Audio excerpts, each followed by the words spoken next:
ನಮಸ್ಕಾರ ಕದಂಬ ನ್ಯೂಸ್ಗೆ ಸ್ವಾಗತ. ನಾನು ಸೋನಿಕಾ ಸುದೇಶ್. ಮೊದಲಿಗೆ ಮುಖ್ಯಾಂಶಗಳು.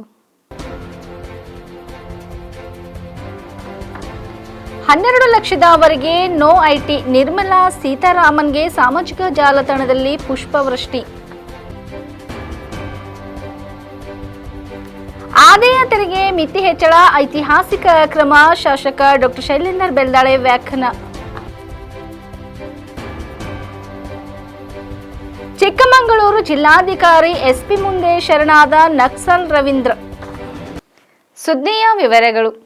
ಕೇಂದ್ರ ಹಣಕಾಸು ಖಾತೆಯ ಸಚಿವೆ ನಿರ್ಮಲಾ ಸೀತಾರಾಮನ್ ಮಂಡಿಸಿದ 2025-26ನೇ ಸಾಲಿನ ಆಯವ್ಯಯಕ್ಕೆ ಭಾರಿ ಪ್ರಶಂಸೆ ವ್ಯಕ್ತವಾಗುತ್ತಿದೆ. ಅದರಲ್ಲೂ ಪ್ರಮುಖವಾಗಿ ಮಧ್ಯಮ ವರ್ಗ ಮತ್ತು ಸಂಬಳದಾರರು ಉಗೆ ಉಗೆ ಎನ್ನುತ್ತಿದ್ದಾರೆ. 12 ಲಕ್ಷದವರೆಗೆ ವಾರ್ಷಿಕ ಆದಾಯ ಇರುವವರು ಆದಾಯ ತೆರಿಗೆ ಕಟ್ಟಬೇಕಾಗಿಲ್ಲ ಎನ್ನುವ ಘೋಷಣೆಗೆ ಸಾಮಾಜಿಕ ಜಾಲತಾಣದಲ್ಲಿ ತರಹೇವಾರಿ ಕಮೆಂಟ್ಗಳು ಬಂದು ಬೀಳುತ್ತಿವೆ.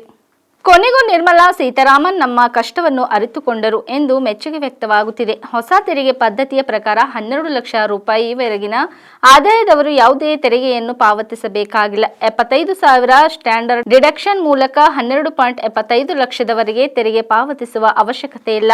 ಏಪ್ರಿಲ್ 1ರಿಂದ ಜಾರಿಗೆ ಬರುವಂತೆ ಈ ಹೊಸ ಪದ್ಧತಿ ಜಾರಿಗೆ ಬರಲಿದೆ. ಕೇಂದ್ರ ಬಜೆಟ್ 2025 ಮಂಡಿಸಿರುವ ನಿರ್ಮಲಾ ಸೀತಾರಾಮನ್ 36 ಜೀವ ರಕ್ಷಕ ಔಷಧಿಗಳಿಗೆ ಕಸ್ಟಮ್ಸ್ ಸುಂಕದಿಂದ ಸೀಮಾ ಸುಂಕ ಸಂಪೂರ್ಣವಾಗಿ ವಿನಾಯಿತಿ ನೀಡಲಾಗುವುದು ಎಂದು ಘೋಷಿಸಿದ್ದಾರೆ.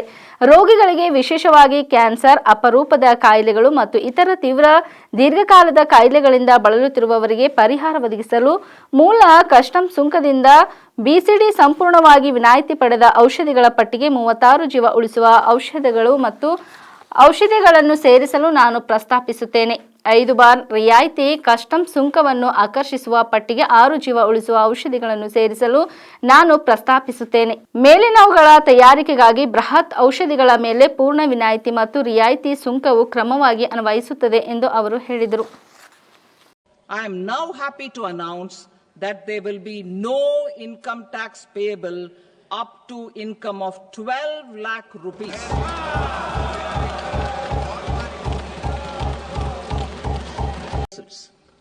To provide relief to patients, particularly those suffering from cancer, rare diseases and other severe chronic diseases, I propose to add 36 life-saving drugs and medicines to the list of medicines fully exempted from basic custom duty.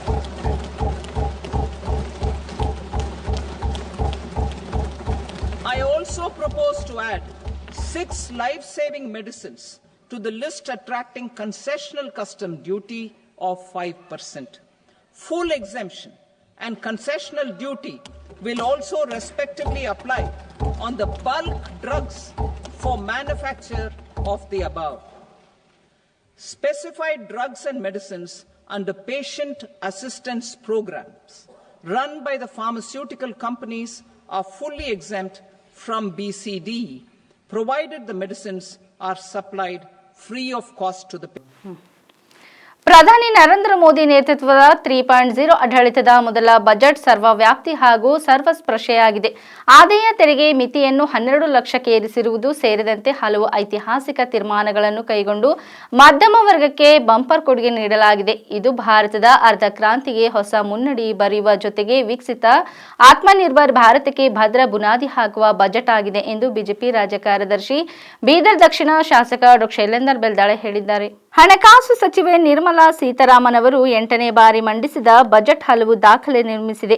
ಆದಾಯ ತೆರಿಗೆ ಮಿತಿಯನ್ನು 12 ಲಕ್ಷಕ್ಕೆ ಹೆಚ್ಚಳ ಮಾಡಿರುವುದು ಕ್ರಾಂತಿಕಾರಿ ನಿರ್ಧಾರವಾಗಿದೆ. ದೇಶದ ಕೋಟ್ಯಾಂತರ ಮಧ್ಯಮ ವರ್ಗದವರಿಗೆ ಇದು ಬಹುದೊಡ್ಡ ಕೊಡುಗೆಯಾಗಿದೆ.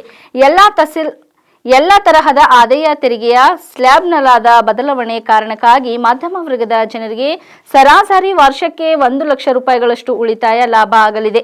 ಇದು ಬರುವ ದಿನಗಳಲ್ಲಿ ದೇಶದ ಜಿಡಿಪಿ ಗಣನೀಯ ವೃದ್ಧಿಸಲು ಕಾರಣವಾಗಲಿದೆ ಎಂದು ಇಲ್ಲಿ ಹೊರಡಿಸಿದ ಪ್ರಕಟಣೆಯಲ್ಲಿ ವಿಶ್ಲೇಷಿಸಿದ್ದಾರೆ.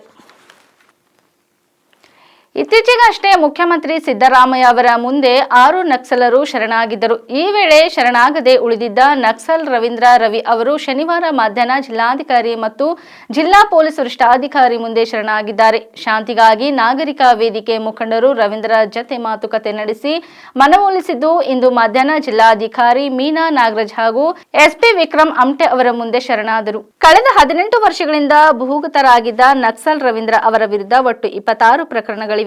ನಕ್ಸಲ್ ರವೀಂದ್ರ ವಿರುದ್ಧ ಕರ್ನಾಟಕದಲ್ಲಿ 17, ಕೇರಳದಲ್ಲಿ 9 ಕೇಸ್ ದಾಖಲಾಗಿವೆ. ಚಿಕ್ಕಮಗಳೂರು ಜಿಲ್ಲೆಯೊಂದರಲ್ಲಿ 14 ಪ್ರಕರಣಗಳು ದಾಖಲಾಗಿವೆ. ಚಿಕ್ಕಮಗಳೂರು ಜಿಲ್ಲೆಯ ಶೃಂಗೇರಿ ತಾಲೂಕಿನ ಕೊಟ್ಟೆಹೊಂಡ ಗ್ರಾಮದ ರವೀಂದ್ರ 18 ವರ್ಷಗಳಿಂದ ನಕ್ಸಲ್ ಚಟುವಟಿಕೆಯಲ್ಲಿ ತೊಡಗಿಸಿಕೊಂಡಿದ್ದರು. ನಕ್ಸಲರ ನಾಯಕ ವಿಕ್ರಮ್ ಗೌಡ ಎನ್ಕೌಂಟರ್ ಬಳಿಕ ರವೀಂದ್ರ ನಾಪತ್ತೆಯಾಗಿದ್ದರು. ರವೀಂದ್ರ ಶರಣಾಗುತ್ತಿಗೆ ನಕ್ಸಲ್ ಶರಣಾಗುತ್ತಿ ಕಮಿಟಿ ಹರಸಾಹಸ ಪಟ್ಟಿತು. ಕೊನೆಗೂ ರಾಜ್ಯ ಸರ್ಕಾರದ ನಕ್ಸಲ್ ಶರಣಾಗುತ್ತಿ ಪ್ಯಾಕೇಜ್ ಒಪ್ಪಿ ರವೀಂದ್ರ ಶರಣಾಗಿದ್ದಾರೆ.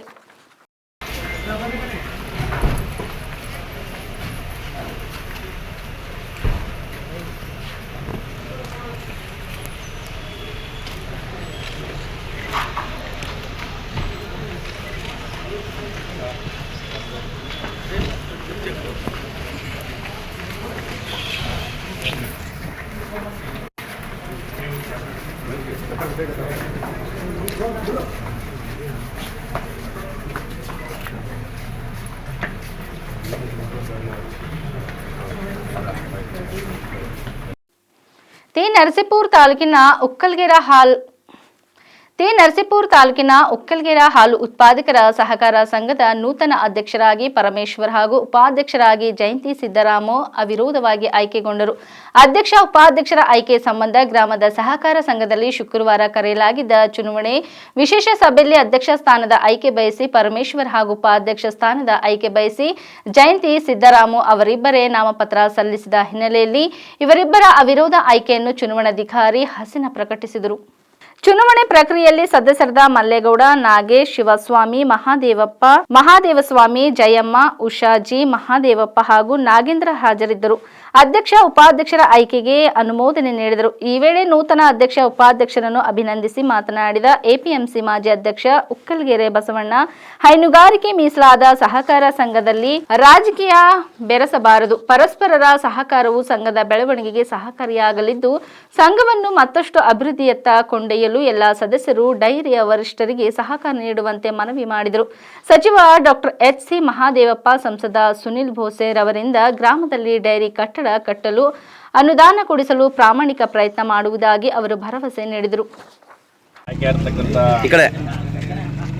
ಹಾಲು ಉತ್ಪಾದಕರ ಸಹಕಾರ ಸಂಘದ ಅಧ್ಯಕ್ಷರಾಗತಕ್ಕಂಥ ಪರಮೇಶ್ವರ್ ಅವರಿಗೆ ಅಭಿನಂದನೆ ಸಲ್ಲಿಸೋದಕ್ಕೆ ನಾನು ಇಷ್ಟಪಡ್ತೀನಿ.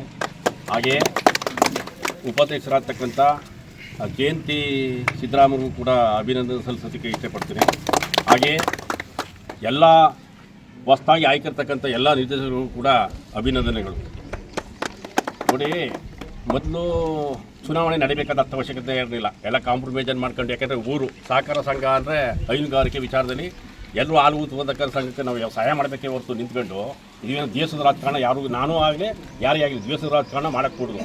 ನಮ್ಮಿದೆ ಬೇಕಾದ್ರೆ ಮಾದೇವಪ್ಪನವರವರ, ಸುನಿಲ್ ಅವರವರೇ ಡೈರಿ ಕಟ್ಟಬೇಕು ಅಂದರೆ ಅವ್ರಿಗೆ ಅನುದಾನ ಕೊಡಿಸೋದಕ್ಕೆ ನಾವು ಸಹಾಯ ಮಾಡೋದಕ್ಕೆ ನಾನು ಇಷ್ಟಪಡ್ತೀನಿ ಅಂತ 2 ಮಾತುಗಳನ್ನ ಇಷ್ಟೇ ನಾನು ಮುಗಿಸ್ತಾ ಇಲ್ಲ. ಹೊಸಬ್ರು ಬಂದಿದ್ದೇವೆ ಮಾತಾಡಲಿ.